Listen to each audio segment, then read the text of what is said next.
Paz do Senhor, meu amado, bem-vindo de volta à nossa escola bíblica.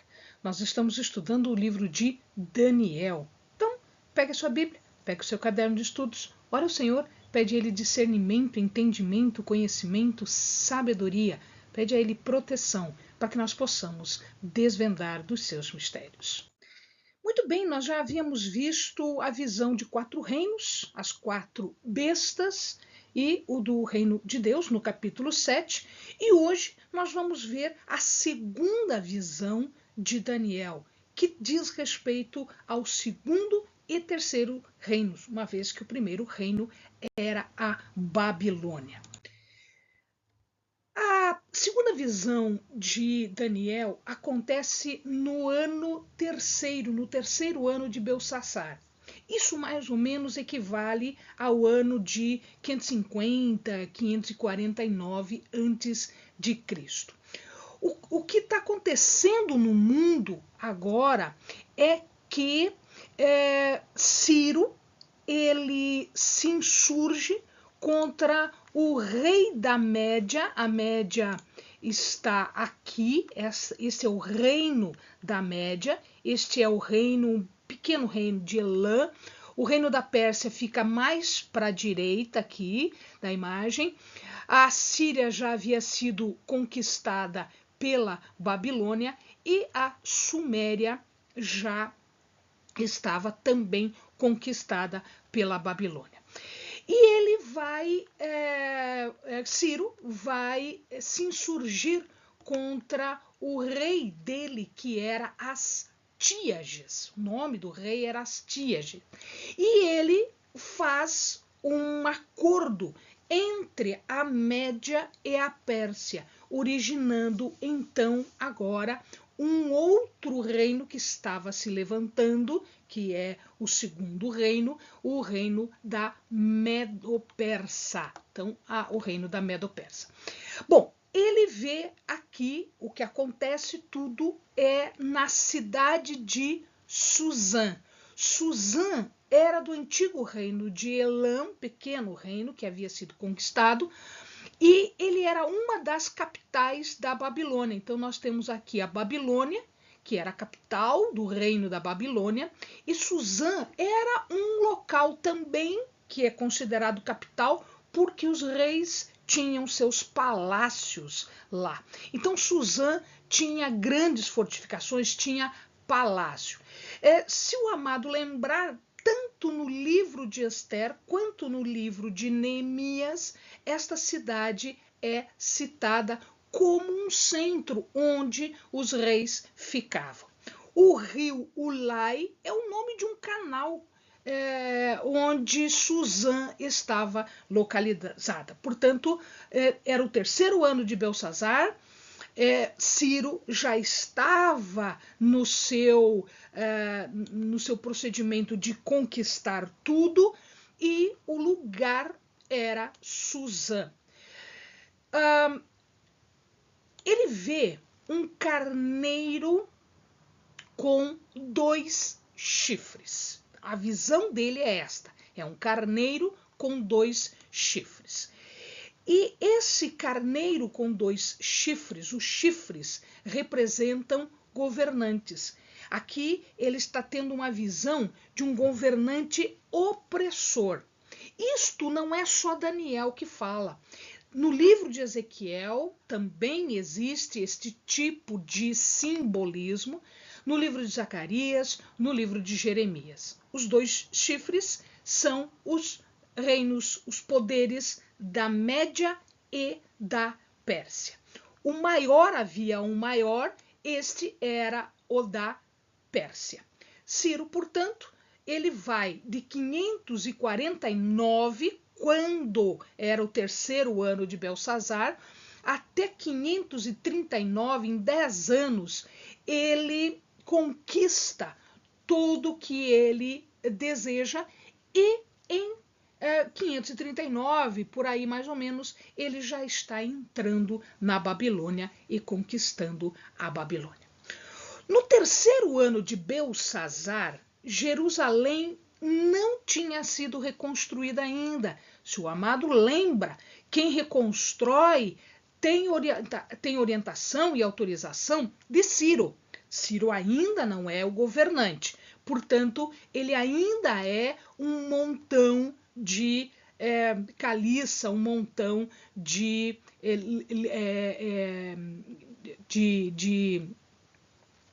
pedras jogadas, ele estava em ruína, né? Então, aqui era um tempo bastante anterior à própria reconstrução de Jerusalém. O carneiro, então, ele arremetia, ele ia contra os reinos do Ocidente e da Ásia Menor e para o Sul. Então, ele avançava, ele arremetia contra o Ocidente, para a Ásia Menor, para o Sul, em direção à Babilônia. Então, significa dizer que este bode que vinha do Ocidente, ele era Alexandre Magno. Então, havia um outro animal agora que estava sendo enfrentado por Ciro, o persa, ou seja, o segundo rei. Então, assim, primeira visão,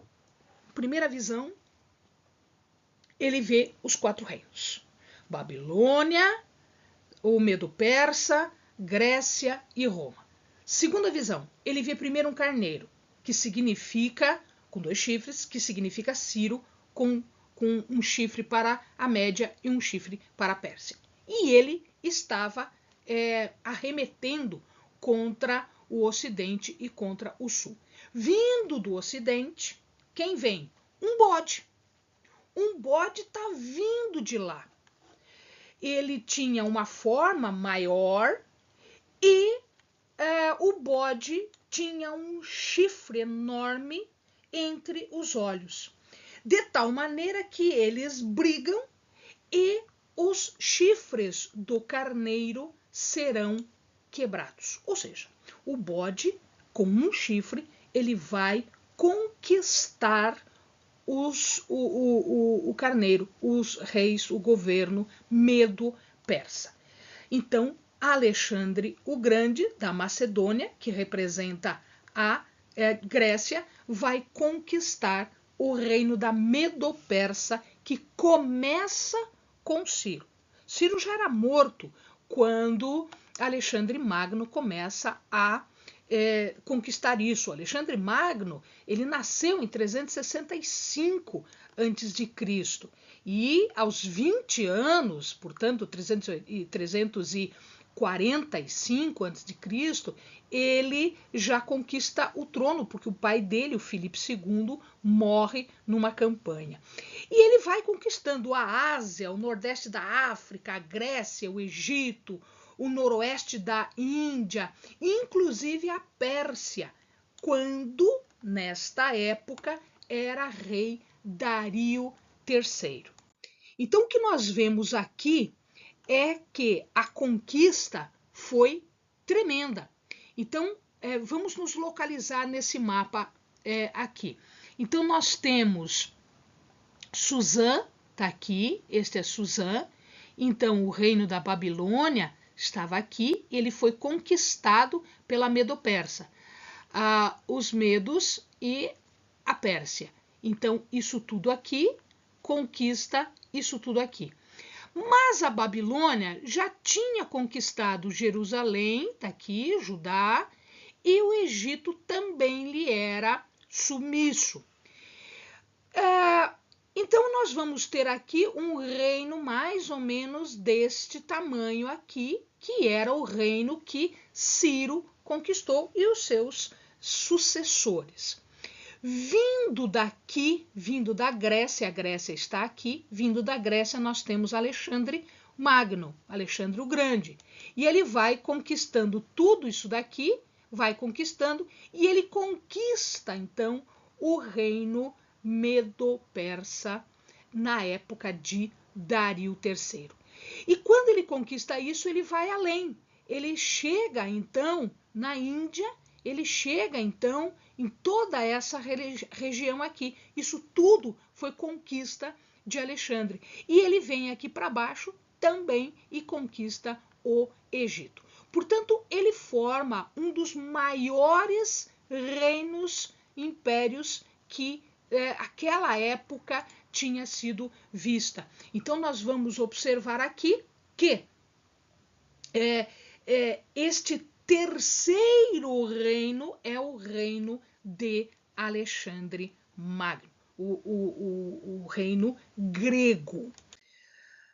No lugar do chifre quebrado, vai se quebrar o chifre porque ele morre. Ele morre em 323 a.C. E ele morre no palácio do rei Nabucodonosor, quando ele tinha 32 anos. Portanto, aos 20 ele sobe no trono, e aos 32 ele morre. Portanto, ele reina por um tempo muito curto, suficiente para conquistar tudo isso. Então, aquele chifre é quebrado. O chifre é quebrado e surge 4 novos chifres. Significa que o reino de Alexandre é subdividido, quando ele quebra o chifre, é subdividido, surgem 4 novos chifres. Esses 4 novos chifres eram os novos reinos que o seu reino grego vai ser subdividido. Um para cada general. Então, nós vamos ver Ptolomeu I, que é Sóter. Então, ele fica aqui, ó. Ele forma um reino, Ptolomeu, aqui, ó, general. Ele forma o reino ptolomaico, que é lá do Egito. Existe um segundo, que é o Império Seleucida, de Seleuco ou Nicanor, tá aqui, ó, esse reino que domina toda esta parte aqui, o finalzinho dela, e vem até aqui a parte quase da Ásia. Então, toda a Síria, a Mesopotâmia, tudo isso daqui é de Seleuco, que vai originar o reino Seleucida. A Trácia, a Ásia Menor, enfim, ele vai ficar com Lisímaco. Aqui, ó, Lisímaco. E a Macedônia, a Grécia, vai ficar com Cassandro. Então, eu tenho 4 reinos, um reino aqui, um reino aqui, um reino aqui e um reino aqui, formando os 4 chifres. Isso depois vai originar guerra entre estes ex-generais e os seus descendentes. Então, aqui, ó, depois, né,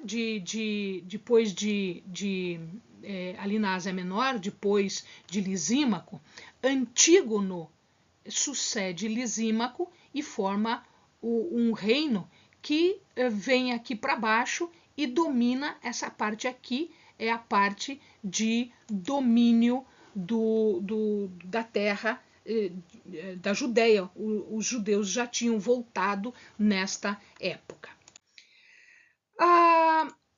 O chifre pequeno, portanto, surge de um dos 4. Saiu 4. Um deles vai surgir de dentro de um dos 4. E ele cresce. E este crescimento, ele vai em direção, diz a palavra, à terra da promessa, ou à terra bela, que é, na verdade, o sul ali, que é, na verdade, a terra prometida. E a palavra diz, Daniel fala na sua profecia, que esse pequeno chifre, ele cresce até atingir as estrelas. Portanto, o que nós estamos vendo aqui é uma profecia de que ele está tentando reivindicar igualdade com Deus, porque ele vai crescer em direção às estrelas. Mas estas estrelas vão aqui, né, ele fala de exército do céu, eles podem então significar isso, mas pode significar também aos outros reinados estrelas como reis. Reis rivais que vão ter um destino cruel quando este novo tirano ataca. E aí ele começa a falar de que haverá um ataque ao local de culto de Deus. Ora, o sacrifício contínuo ou diário era aquele sacrifício que lá em Levítico, lá em Deuteronômio, eles estabelecem. Havia um sacrifício de manhã e um sacrifício à tarde. Era o sistema sacrificial. Então, quando ele diz o sacrifício contínuo, diário, significa que ele está se insurgindo contra todo o sistema de culto.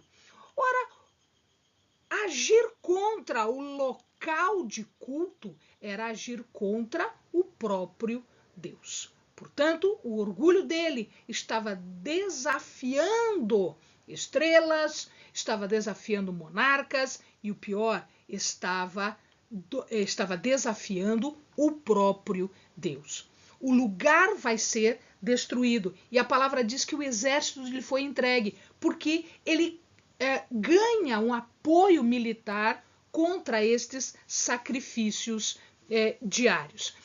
E esse apoio militar, querido, é um apoio militar não de fora do povo de Deus, de dentro do povo de Deus, porque alguns do povo de Deus estavam favoráveis a este monarca, a este usurpador de poder, porque eles estavam no caminho errado. Então, entre escolher os mandamentos de Deus, o caminho de Deus, eles estavam escolhendo o poder do mundo, eles estavam escolhendo este reinante, né? Este rei.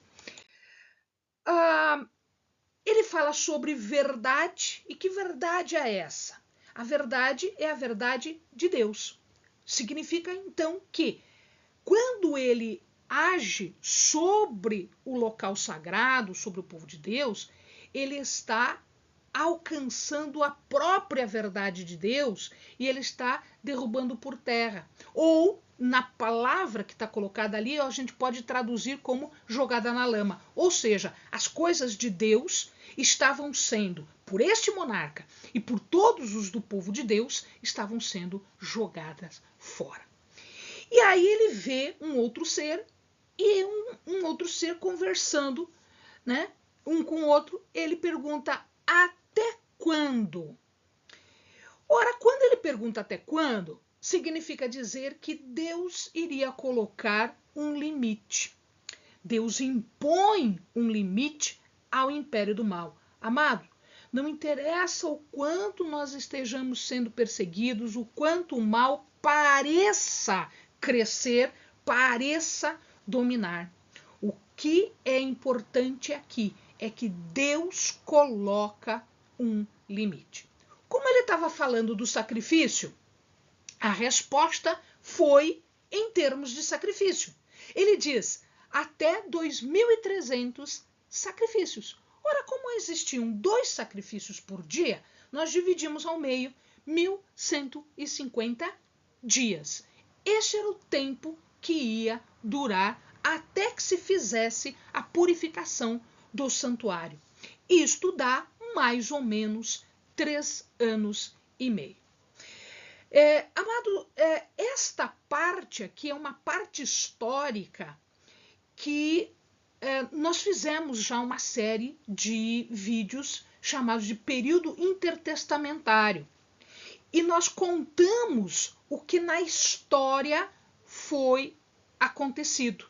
Então, nós temos aqui as profecias de Daniel e nós temos na história exatamente o que aconteceu. Então, se o amado achar melhor, muito interessante, dá uma olhadinha nos vídeos onde nós explicamos a história disso tudo. Eu vou falar alguma coisa aqui, mas tem mais detalhes neste vídeo. Bom, Daniel vê agora uma figura diante dele, parece com um homem. Este é Gabriel, porque depois ele sabe o seu nome, ele vai saber o seu nome. Gabriel quer dizer Deus se mostrou forte. Ele começa a conversar então com Gabriel. A ira de Deus, portanto, deve cair sobre os que se rebelam contra ele. Quando o Gabriel se aproxima, Daniel acaba caindo, né, no chão com medo. E aí Gabriel levanta, né, e ele começa a explicar a visão. Daniel vai cair adormecido, e isso não era de temor, né? De temor, isso não era apropriado. Aquele que recebe a mensagem, né? Ele tem que estar de pé, não só acordado, mas de pé, pronto a entender a mensagem. E é isso que Gabriel faz. Gabriel toca e ele acaba voltando a si para entender a mensagem. Então ele fala que isso é a ira de Deus, é uma sentença de Deus, é o julgamento de Deus e vai cair sobre aqueles que se rebelam. Mas haveria um tempo para este fim. Significa dizer que isto é escatológico, isto é uma profecia, isso ainda não aconteceu. Né? Deus está dando esta profecia para Daniel, para que Daniel explicasse isso. Ele vê, portanto, um império medo-persa, que é o carneiro com os 2 chifres, seguido por o império grego, que é o bode com 1 chifre. Este chifre quebra e no lugar destes chifres surgem 4 chifres, os 4 generais dividindo o reino de Alexandre. Né? Um deles chama a atenção, que é este que nós estamos explicando aqui, que é a área ocidental, a capital está em Antioquia, da Síria, e inclui a Judéia. E isso está acontecendo no século II a.C.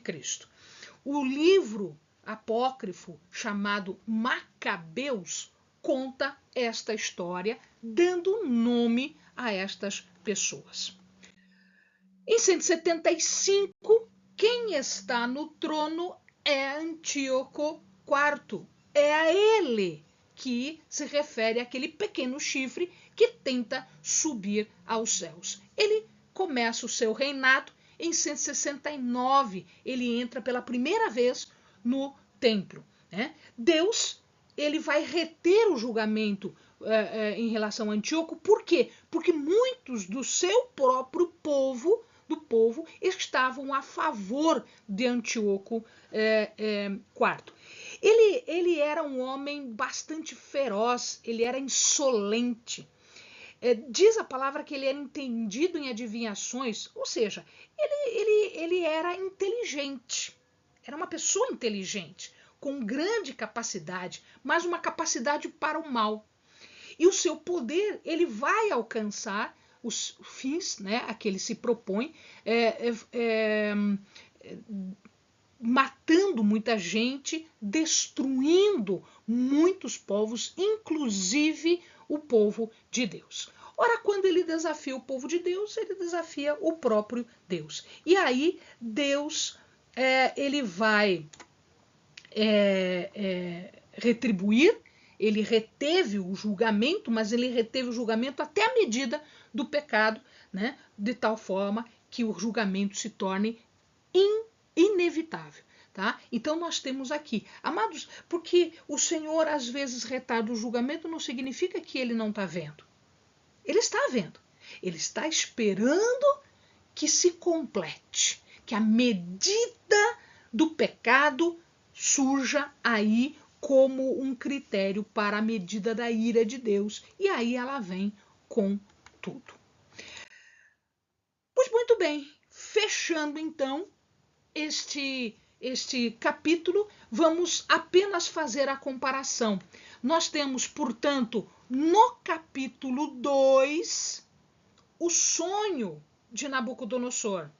No capítulo 7, nós temos a primeira visão de Daniel.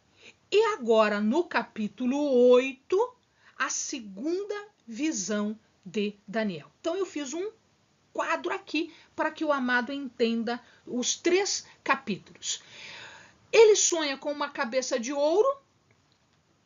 Daniel vê um leão com asas de águias. Isto é a Babilônia. Ele sonha com o peito e os braços de prata. Daniel vê, na sua visão, um urso com costelas na boca. E depois, a segunda visão, um carneiro com 2 chifres, que é a médio persa, o medo persa. O sonho é o quadril e o começo das pernas de bronze. A visão é de um leopardo com 4 cabeças e 2 pares de asas. E a visão do capítulo 8º, a segunda visão, é de um bode, que é a Grécia. Depois, no capítulo 2, o sonho com as pernas de ferro e de barro. No capítulo 7, a visão de um animal absurdo, grotesco, que não se sabe o que é. E a interpretação é Roma. Ainda não temos o capítulo aqui, não tem nada, nem da Babilônia, nem de Roma. E lá no capítulo 2, que é mais completo, nós temos uma pedra fundamental, sobrenatural, que vai destruir tudo, que é o tribunal celeste, que é o reino de Deus. Amém, amados? Bons estudos.